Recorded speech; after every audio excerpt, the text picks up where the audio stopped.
I want to talk about the amount of shoulder rotation you get during a windshield wiper forehand, because you're going to turn a little bit more on a windshield wiper than you would on a classic forehand.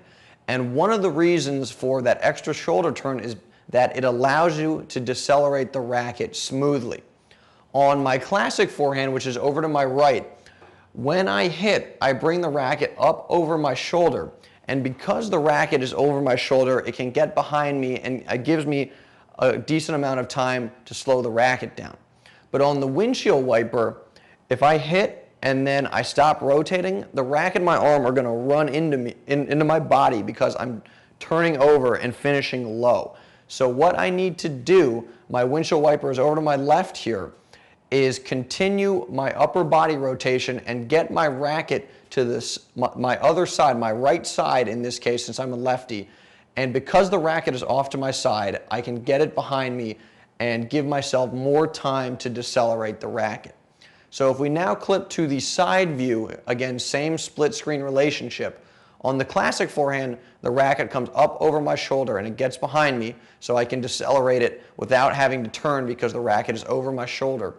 But on the windshield wiper, again, as I hit and follow through, I need to continue rotating so I get my racket and my arm to my side and give myself more time and space to decelerate the tennis racket smoothly.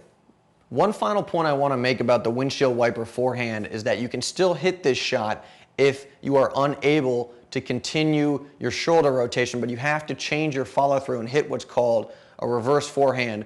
You're probably familiar with it because Nadal hits it all the time. What happens is the mechanics of the shot are the same as you swing up and make contact, but then as you follow through, instead of turning over, the racket's going to release over your head, and that will give you some space and some extra time to decelerate the racket and again not force you to essentially hit yourself and have an uncomfortable follow through. Behind me here we've got a clip of me hitting a reverse forehand.